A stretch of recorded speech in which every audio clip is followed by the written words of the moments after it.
गोरी कभी पहाड़ों वाले जंगल में रहती थी। वो हर समय कोई न कोई शरारत करती रहती। जंगल के सभी पक्षी गोरी कभी की शरारतों से बहुत तंग थे। रानू चिड़िया अपना पानी का मटका लेकर जा रही थी कि पीछे से गोरी कभी पत्थर मार देती है, जिससे चिड़िया का मटका टूट जाता है। बुरी गोरी कभी, ये तुमने क्या किया? तुमने मेरे पानी का मटका क्यों तोड़ दिया?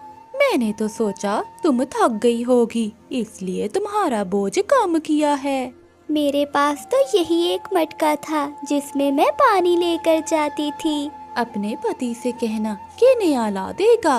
ऐसा कहते हुए गोरी कभी वहाँ से चली जाती है। रानो, आप तो नदी से पानी लेने गई थी और खाली पंख ही लौट आई हो। क्या बताऊँ, उस गोरी की बच्ची ने पत्थर मारकर मेरा मटका ही तोड़ दिया। गोरी ऐसे शरारतें करती है जैसे कोई छोटी सी बच्ची हो। मैं कालू से बात करूँगा, अब वही समझाएगा उसे। नहीं, आप रहने दें, आपस में लड़ाई हो जाएगी उन दोनों की। कुछ दिनों के बाद गोरी कभी उड़ते हुए जा रही थी कि उसकी नजर कबूतर और कबूतरी पर पड़ती है जो कि दाना खा रहे थे। मेरे पास ये जो कड़वा फल है, ये मैं कबूतर को खिला देती हूँ। अच्छी शरारत मिल जाएगी मुझे और उसका पेट खराब हो जाएगा। ऐसा सोचते हुए गोरी कभी उन दोनों के पास जाती है। ठंड के मौसम में कैसे सूखे दाने खा रहे हो? लो, ये फल खा लो, मेरा तो पेट भरा हुआ है। आप दोनों को बैठे देखा तो सोचा कि अपने कबूतर भैया को ही दे देती हूँ ये फल। नहीं, आप रहने दें, हम अपने सूखे दाने ही खा लेते हैं। कितने प्यार से लाई है गोरी बहन। लाओ लाओ गोरी, मैं खा लेता हूँ। फिर कबूतर गोरी कभी से वो फल लेकर खा लेता है। अब आएगा मजा जब कबूतर तुम सारी रात टॉयलेट में गुजारोगे। ये तो कड़वे पेड़ का फल है। तो क्या तुमने मुझसे शरारत की है? तो और क्या, मुझे तुम्हारी चिंता हो रही थी। फिर क्या था, कबूतर बहुत मुश्किल से अपनी पत्नी के साथ उड़ते हुए घर पहुंचता है और घर आते ही उसका पेट खराब हो जाता है। वो टॉयलेट जाता और जैसे ही वापस आता तो फिर से उसे जाना पड़ता। गोरी कभी ये सब देखकर बहुत इंजॉय कर रही थी। अब कैसा है पति जी? मेरे पेट में दर्द अब बहुत बढ़ गया है। अब तो मुझसे हिला भी नहीं जा रहा। आप जाएं और बुलबुल को लेकर आएं। मैं मर रहा हूँ। मैंने आपको मना भी किया था कि उस गोरी की बच्ची से फल लेकर ना खाएं, मगर आपने मेरी एक ना सुनी। फिर लूसी कबूतरी बुलबुल के पास जाती है। क्या खाया है कबूतर ने? बुलबुल बहन, गोरी कभी ने धोखे से कड़वे पेड़ का फल खिलाया है। उसने जरूर शरारत की होगी, मगर कड़वे पेड़ का फल खाने से इतना दर्द तो नहीं होता। फिर बुलबुल लूसी के साथ उसके घर जाती है। जब वो घर पहुंचती है तो कबूतर तो जान से जा चुका था, वो मर चुका था। बुलबुल बहन जल्दी देखें, मेरे पति की आंखें ऐसे बंद क्यों हैं? लूसी बहन, डायरिया होने से पानी की बहुत कमी हो गई थी। आपका पति मर गया है, मैं अब कुछ नहीं कर सकती। लूसी कबूतरी सारी रात बैठी रोती रहती है। जब सुबह होती है तो जंगल में ये बात फैल जाती है कि गोरी कभी ने कड़वा फल खिलाकर कबूतर की जान ले ली है। चिड़िया बहन, मैं कसम खाकर कहती हूँ, मैंने ये सब शरारत के लिए किया था, मगर मुझे क्या पता था कि कबूतर सच में मर जाएगा। आपको तो पता है, कबूतर मेरा भी तो बचपन का दोस्त था। गोरी, अब जो भी कर लो, कबूतर कभी लौट कर नहीं आने वाला। चलो अब चलकर लूसी का कुछ दर्द बांट लेते हैं। फिर गोरी कभी रानू चिड़िया के साथ कबूतर के घर जाती है। डाइन, अब यहाँ क्या करने आई हो? मेरे पति को तो मार दिया तुमने, अब क्या मुझे मारने आई हो? क्या बिगाड़ा था मेरे पति जी ने तुम्हारा? हौसला करो लूसी, हौसला करो। मैं तो मजाक। आप यहाँ से चली जाए, मुझे विधवा कर दिया आपके मजाक ने। फिर गोरी कभी रोती हुई वहाँ से चली जाती है। एक छोटे से मजाक ने कबूतर की जान ले ली थी। अब गोरी जितना भी रोए और जो कुछ भी करे, कबूतर कहाँ लौट कर आने वाला था और ना ही गया समय। प्यारे दोस्तों, कभी ऐसा मजाक ना करो जिस पर आपको बाद में पछताना पड़े। रोता हुआ कालू कौवा चिड़िया के पास जाता है। चिड़िया चिड़िया, मैं बहुत भूखा हूँ, मुझे खाना दे दो। ज्यादा नहीं तो 2 दाने या फिर 1 दाना भी मिल जाए तो काम बन जाएगा मेरा। कालू भैया, अब आप अपना आलसीपन छोड़ दें। कब तक ऐसे चलेगा? हमेशा दूसरों से मांग कर ही अपना पेट भरते हो। 1 दाना देना है तो दो, क्या नए नए भाषण दे रही हो? नहीं देना, चलो भागो यहाँ से, अपनी कमाई कर कर खाओ। कालू कौवा गुस्सा हो जाता है और वहाँ से अपने घर चला जाता है। कालू, कहाँ है दाना? चिड़िया ने ना ही दाना दिया और ना ही फल, बल्कि मुझे लंबे लंबे भाषण देने लगी और मुझे बड़ी बड़ी बातें सुनाई है उस छोटी सी चिड़िया ने। कालू, आज तो मेहनत करके ही दाना खाना पड़ेगा। चलो जल्दी करो, ऐसा ना हो कि बाकी पक्षी सारा दाना ले जाएं और हम अकेले भूखे रह जाएं। फिर कौवा और कौवी दाना लेने चले जाते हैं। गुड़िया बेटी, मामा के आने तक घर में ही रहना। अगर कोई दरवाजे पर आए तो दरवाजा ना खोलना। ठीक है मामा, मैं इंतजार करूंगी अपनी मामा का। मामा चिड़िया अपनी टोकरी उठाकर दाना लेने चली जाती है। आज रानू चिड़िया उड़ती हुई किसान के खेत में जाती है। वहाँ रानू चिड़िया को एक जगह अमरूद का एक पेड़ नजर आता है। रानू चिड़िया वहाँ जाती है। ये अमरूद मीठे होंगे क्योंकि ये अच्छी तरह से पके हुए हैं। रानू चिड़िया कुछ अमरूद तोड़कर अपनी टोकरी में रख लेती है। तभी वहाँ किसान की पत्नी आ जाती है। चिड़िया नाना, ऐसा ना करना, ये अमरूद ना तुम खाना और ना अपने बच्चों को खाने देना। अभी आज ही हमने इस पेड़ पर कीड़े मार दवा का छिड़काव किया है। ये फल 2 दिन तक खाने के लायक नहीं है। शुक्रिया माँ जी, मैं तो ये फल अपने बच्चों के लिए लेकर जा रही थी। चिड़िया, ये जो फल तुमने तोड़े हैं इन्हें किसी झाड़ियों में फेंक देना। ठीक है माँ जी, मैं ऐसा ही करूँगी। रानू चिड़िया अपनी टोकरी उठाकर फिर से उड़ती है। रास्ते में रानू चिड़िया को कौवा और कौवी रोक लेते हैं। कालू, मैं इसे बातों में उलझाती हूँ, तुम इसकी टोकरी लेकर भाग जाना। चिड़िया चिड़िया, हम झरने पर जा रहे हैं, क्या तुम भी हमारे साथ आओगी? वो देखो, कबूतर भी आ गया, उसे भी साथ ले जाते हैं। रानू चिड़िया अपना ध्यान दूसरी तरफ करती है। पीछे से कालू कौवा वो टोकरी उठा लेता है और वो दोनों वहाँ से भाग जाते हैं। गोरी गोरी रुको, ये अमरूद मत खाना, ये जहर वाले हैं। कौवो, तुम मर जाओगे, मेरी बात सुनो। मगर वो कौवे दूर निकल गए थे। वो पेड़ के पास जाकर छुपकर बैठ जाते हैं। ये अमरूद जहर वाले हैं। देखा कालू, वो कैसे चिड़िया हमें पागल बना रही थी। गोरी, हम चिड़िया की बातों में नहीं आने वाले हैं, पार्टी शुरू करो। फिर वो दोनों कौवे चिड़िया से छीने हुए जहर वाले अमरूद खा लेते हैं। वो दोनों सारे अमरूद खा लेते हैं। कालू, कालू जी, मेरी आंखें क्यों बंद हो रही हैं? मुझे चक्कर आ रहे हैं। मर गया गोरी, मैं भी मर गया, मेरे पेट में दर्द शुरू हो गया है। कालू, क्या सच में ये अमरूद जहर वाले तो नहीं थे? कालू, गोरी गोरी, कहाँ हो तुम? मेरी बात सुनो। रानू चिड़िया कौवों को पूरे जंगल में ढूंढ रही थी। गोरी कौवी रानू चिड़िया की आवाज सुन लेती है और बहुत मुश्किल से बोलती है। चिड़िया चिड़िया, मैं यहाँ हूँ, मुझे बचा लो हमें, हम मर रहे हैं। जब रानू चिड़िया वहाँ पहुँचती है तो गोरी कौवी और कालू कौवा जमीन पर लेटे हुए थे। वो मर रहे थे। मैंने तुम्हें बहुत आवाजें दी, मगर तुम दोनों इतने बुरे हो कि किसी की बात तक नहीं सुनते। मैं अभी बुलबुल डॉक्टर को बुला कर लाती हूँ। चिड़िया चिड़िया, एक बार हमारी जान बचा लो, हम दोबारा कभी चोरी नहीं करेंगे, किसी का भोजन नहीं चुराएंगे। चिड़िया चिड़िया मेरी बहन, अपने भाई कालू को बचा लो। रानू चिड़िया जल्दी से बुलबुल डॉक्टर के पास जाती है और उन्हें सारी बात बताती है।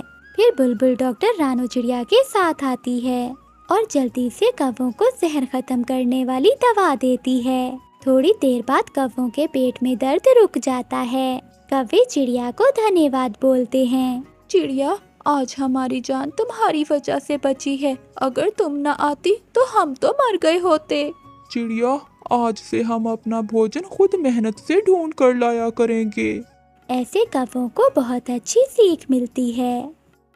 नहीं नहीं चील चाची, हम 2 बोरी ही दाना लेंगे। कालू, चाची भी कहते हो और अपनी चाची का इतना ख्याल भी नहीं करते हो। मैं तुम्हें 1 बोरी दाना दूंगी। चील चाची, वो तो ठीक है, मगर चिड़िया और उसका पति बहुत मोटे ताजे हैं। अगर एक पूरा महीना भी तुम उनका मांस खाओगी तो फिर भी खत्म नहीं होगा। ठीक है, मुझे मंजूर है, मगर तुम दोनों उसे मेरे दरवाजे तक ही लेकर आओगे। दरवाजा क्या, हम तो उन्हें तुम्हारी गुफा के अंदर ही ले आएंगे। आगे का काम तुम्हारा, बाकी मैं संभाल लूंगी। कौवा और कवि चील चाची से दाना लेते हैं और अपने घर चले जाते हैं। कालू पति जी, क्या चिड़िया और उसका पति हमारी बातों में आकर उस गुफा तक जाएंगे? तुम चिंता न करो, मैं उन्हें दाने का लालच देकर गुफा तक ले जाऊंगा। गुड़िया बेटी सो जाओ, हमें कल भोजन भी लेने जाना है। गुड़िया की मम्मा आप सो जाएं, मुझे अभी गुड़िया से बातें करनी हैं। अगली सुबह हो जाती है। कालू कौवा और गोरी कवि रानू चिड़िया के घर आते हैं। मामा चिड़िया और बाबा चिड़िया ये नहीं जानते थे कि वो दुष्ट कौवे आज उनके साथ क्या खेल खेलने जा रहे हैं। चिड़िया, पहाड़ों के पास पुरानी गुफा में एक खरबूजों की बेल है। उस बेल पर 4 खरबूजे लगे हुए हैं। 2 तुम दोनों ले लेना और 2 हम दोनों ले लेंगे। टोकरी टोकरी भी उठा लो चिड़िया और हमारे साथ चलो। गुड़िया के बाबा, हमारी बेटी कितने दिनों से सूखा दाना खा खा कर तंग आ गई है, क्या ख्याल है आपका? मगर वहाँ कोई खतरा तो नहीं है? ना ना, वहाँ कोई खतरा नहीं है। हम यूं गए और यूं आए। खरबूजे तो वहाँ कल 6 थे, 2 हमने खा लिए। मामा चिड़िया और बाबा चिड़िया गोरी कवि कालू कौवे की बातों को सच मान लेते हैं और वो सब गुफा के पास पहुँच जाते हैं। चिड़िया, तुम जाओ, तुम दोनों जाकर अंदर से खरबूजे तोड़ो। मैं और कालू जब तक पानी पी आते हैं। गोरी बहन, आप जल्दी आ जाना। फिर चिड़िया और उसका पति गुफा के अंदर जाते हैं। गुड़िया के बाबा, यहाँ तो कोई खरबूजे की बेल नहीं है। ये कौवे हमेशा झूठ बोलते हैं, इन्होंने हमारे साथ मजाक किया है। ऊपर से एक जाल गिरता है। मामा चिड़िया और बाबा चिड़िया दोनों उस जाल में फंस जाते हैं। सच में उन कौवों ने तुम्हारे साथ मजाक किया है। 2 बोरी दाने के बदले वो तुम दोनों को यहाँ छोड़ गए हैं। हमें जाने दे चील चाची, हमें जाने दे। अगर आप एक माँ और बाबा को खा जाओगी तो उनके बच्चों का क्या होगा?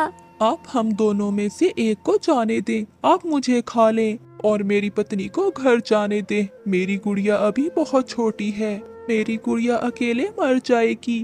तुम चिंता न करो, कौवा और कवि 1 बोरी लेंगे और तुम्हारी गुड़िया को भी मेरा भोजन बना देंगे। दुष्ट चील मामा चिड़िया और बाबा चिड़िया दोनों को मार देती है। शाम तक गुड़िया अपनी मामा बाबा का इंतजार करती है। शाम के बाद गुड़िया को डर लगने लगता है। अभी तक मेरे मामा बाबा क्यों नहीं आए? मैं कौवे अंकल से जाकर पूछती हूँ। गुड़िया कौवों के घर की तरफ जाती है। कालू, अब तो पूरा 1 साल हमें दाना ढूंढने की कोई चिंता नहीं। गोरी, अब तक तो चील चाची ने चिड़िया और उसके पति को खा लिया होगा।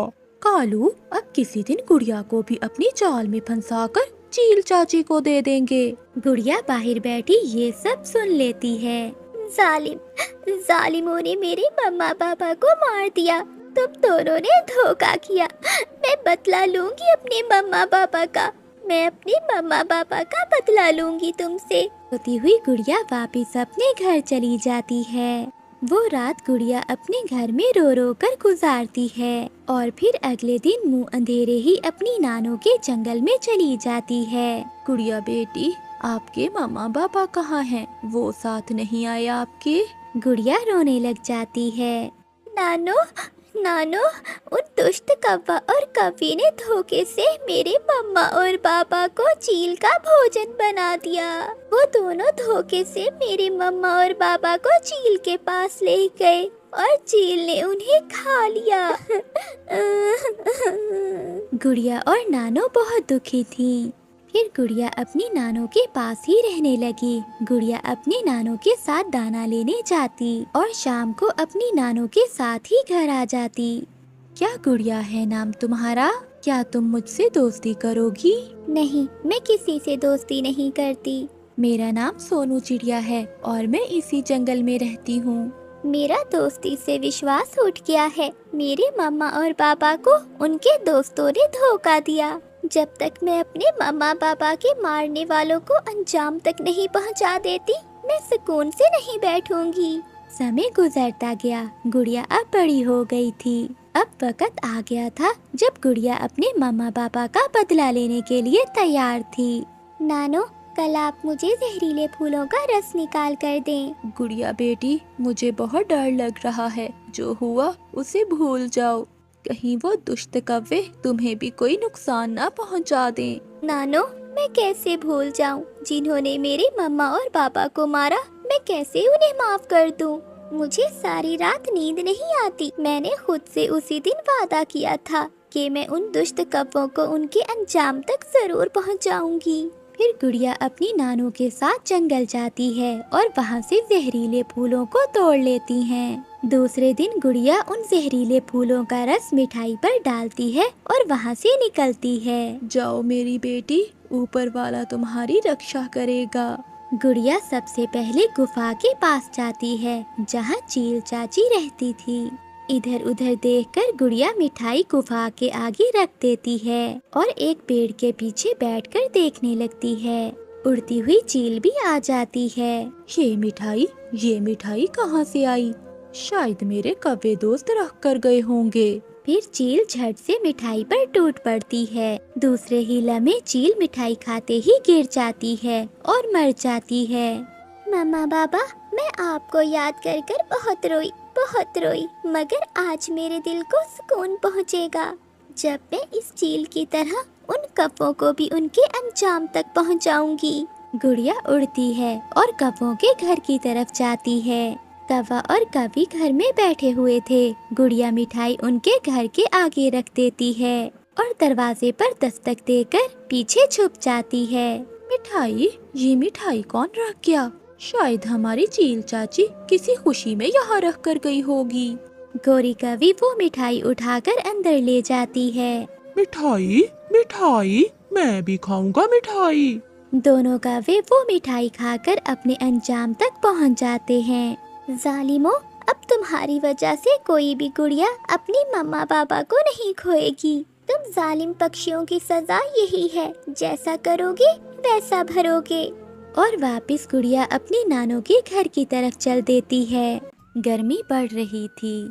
ऐसे गर्मी के मौसम में जंगल में रहने वाली नीली कौवी अपने लिए घर बना रही थी, मगर उसे घर बनाना नहीं आता था। ये काम तो बहुत मुश्किल है। मेरे पास ना सूखी लकड़ियाँ हैं और ना सूखे पत्ते। मैं शाम तक घर बनाते बनाते तो जल जाऊंगी। तभी वहीं से गुजरते हुए मिठू तोते को नीली कौवी आवाज देती है। तोते, तुम कितने सुंदर हो और तुम्हारी चोंच कितनी सुंदर है। क्या मैं सच में सुंदर हूँ? हाँ तोते, तुम तो पूरे जंगल में सबसे सुंदर हो। क्या तुम मुझे मेरा घर बना दोगे? मिठू तोता जान जाता है कि वो कभी उसकी झूठी तारीफें क्यों कर रही है। नहीं, मेरे पास टाइम नहीं है। ऐसा कहते हुए मिठू तोता वहाँ से चला जाता है। कालू, ओए कालू, उठो, जाकर जंगल से लकड़ियाँ लेकर आओ। घर की छत ठीक कर लो, धूप सीधा घर के अंदर आ रही है। कालू, जब देखो कालू के तो तुम पीछे ही पड़ गई हो। कभी प्यार से ही बुला लिया करो। काम धंधा तो तुम करते नहीं हो और मैं बुलाऊं तुम्हें प्यार से? फिर कालू कौवा गुस्से में घर से निकल जाता है। हो, ला, मैं काला कौवा हूँ, मैं काला हूँ, मैं सबसे अच्छा चोर हूँ, मैं ताकतवर हूँ, मैं सबसे अच्छा चोर। हा, ला। कालू कौवा ऐसे गीत गाता जा रहा था कि नीली कौवी की नजर कालू कौवे पर जाती है। ये कालू कौवा तो बड़ा रोमांटिक लग रहा है, ये जरूर मेरे जाल में फंस जाएगा। फिर नीली कौवी कालू कौवे को आवाज देती है। सुनिए सुंदर कौवे, मेरी बात सुनिए। कालू कौवा रुक जाता है। वो इधर उधर देखता है। क्या आपने मुझे ही आवाज दी है ना? आप जैसा काला और आप जैसा सुंदर कौवा और कहाँ है यहाँ, आप ही तो हो। ये सुनकर कालू कौवा तो हवाओं में उछलने लगता है। बताइए बताइए, आपने मुझे क्यों आवाज दी है? मैं अकेली अपना घर बना रही हूँ। अभी कल ही आई हूँ सागर वाले जंगल से। कोई भी मेरी मदद करने वाला नहीं है। क्या तुम मेरी मदद करोगे घर बनाने में? हाँ हाँ, क्यों नहीं। मैं जानता हूँ कि ठंडा घर कैसे बनाते हैं। मुझे घर बनाना आता है। कालू कौवा खुशी खुशी ऐसा कहता है। अगर हम दोनों मिलकर ये घर बना ले तो हम दोनों एक साथ मिलकर इस घर में रह सकते हैं। वो कौवी शर्माते हुए नाटक करती है। तुम रुको, तुम यहीं रुको। मैं अभी जाकर लकड़ियाँ लेकर आता हूँ। मैं यूं गया और यूं आया। सब भूल भाल के कालू कौवा लकड़ियाँ लेने चला जाता है। कालू कौवा जंगल से लकड़ियाँ काट रहा था। उधर उसकी पत्नी गोरी कौवी कालू कौवे का इंतजार कर रही थी। कालू भैया, अच्छा ही हुआ जो आप अपने घर की मरम्मत के लिए लकड़ियाँ लेने आ गए। हाँ चिड़िया, गोरी मुझे कई दिनों से बोल रही है। कालू कौवा चिड़िया को ये नहीं बताता कि वो तो लकड़ियाँ नीली कौवी का घर बनाने के लिए काट रहा है। कालू कौवा लकड़ियाँ ले जाता है और नीली कौवी का घर बनाना शुरू करता है। और नीली कौवी ठंडी छाँव में बैठकर जूस पी रही थी। चिड़िया चिड़िया, कालू सुबह से छत बनाने के लिए लकड़ियाँ लेने गया हुआ है, अभी तक लौट कर नहीं आया। गोरी बहन, मुझे लगता है कालू अब सुधर गया है। वो जंगल में सख्त गर्मी में लकड़ियाँ काट रहा था। वो थक गया होगा, शायद वो आने ही वाला होगा। मगर कालू जी तो नीली कौवी का घर बना रहे थे। हो गया, आधा काम तो हो गया। अब छत का काम मैं कल करूँगा। कालू कौवे जी, मैंने आप जैसा सुंदर कौवा आज तक कभी नहीं देखा। तुमने तो कमाल कर दिया। अब कल आकर मेरे घर की छत जरूर बना देना। मेरी नहीं, हम दोनों की। मेरी पत्नी कोरी हर समय मुझसे लड़ती रहती है। अब मैं शादी करके तुम्हारे साथ ही इस घर में रहूंगा। कालू जी, तुमने तो मेरे मुंह की ही बात कर दी। अब जाओ और कल सुबह सवेरे ही आ जाना। कालू कौवा घर चला जाता है। कालू, लकड़ियाँ कहाँ हैं? मुझे तो चिड़िया ने बताया था कि तुम जंगल में लकड़ियाँ काट रहे थे। हो, गोरी, वो बुलबुल बहुत गरीब थी। जब मैंने लकड़ियाँ काट ली तो वो रोने लगी। मुझे उस पर दया आ गई और मैंने सारी काटी हुई लकड़ियाँ बुलबुल को दे दी। दूसरों की मदद कर रहे हो और अपने घर की छत नहीं है। तुम चिंता ना करो, मैं कर लूँगा। रात हो जाती है। मेरे पास आओ, मैं तुम्हारी चोंच साफ कर देती हूँ। तुम्हारी चोंच पर फल लगा हुआ है। इतना प्यार तो मुझे कभी किसी ने नहीं दिया। तुम मेरा कितना ख्याल रखती हो। नीली जी, मैं तुम्हारे लिए जान दे दूंगा। मैं जान भी दे दूंगा। मैं जान। पास पड़ा हुआ झाड़ू उठाकर गोरी कौवी कालू के एक लगाती है। उठ जाओ, अब उठ जाओ, सुबह हो गई है और तुम अभी तक सपने देख रहे हो। कालू कौवा जल्दी से उठ जाता है। मुझे जाना था, मुझे सुबह सवेरे एक काम पर जाना था। ऐसे कहते हुए कालू कौवा जल्दी से चला जाता है। आप आ गए? मैं कब से आपका इंतजार कर रही थी। सारी रात तुम मेरे सपनों में आकर मुझसे प्यार भरी बातें करती रही हो। मुझे सोने नहीं दिया तुमने। अब जल्दी से घर की छत मुकम्मल कर लो, फिर सारी रात बैठकर बातें किया करेंगे। मैं करूँगा दूसरों के घर चोरियाँ और तुम्हें ला कर दूंगा अच्छे अच्छे फल। कालू कौवा फिर से काम पर लग जाता है। वो सूखा घास लाता है और वो छत मुकम्मल कर लेता है। सारा दिन धूप में कालू कौवा नीली कौवी का घर बनाता है और शाम तक कालू कौवा नीली कौवी का घर बना लेता है। अब मैं अपना सामान उठा लाता हूँ। मुझे नहीं रहना उस गंदी शक्ल वाली गोरी के साथ। ऐसा कहते हुए कालू कौवा जल्दी से अपने घर जाता है। कालू, तुम कहाँ थे? मैं तो हवाओं में हूँ। अब मैं अपनी नीली जी के साथ उसके घर में रहूँगा। मैं जा रहा हूँ, बाय।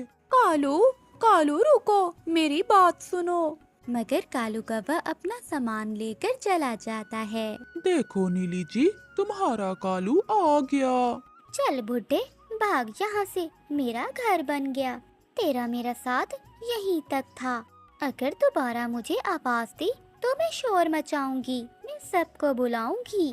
नीली कौवे का ये रवैया देखकर कालू कौवे की तो अकल ही मर जाती है। कक्का, क्या ये तुम क्या कह रही हो? नन्ना नीली जी।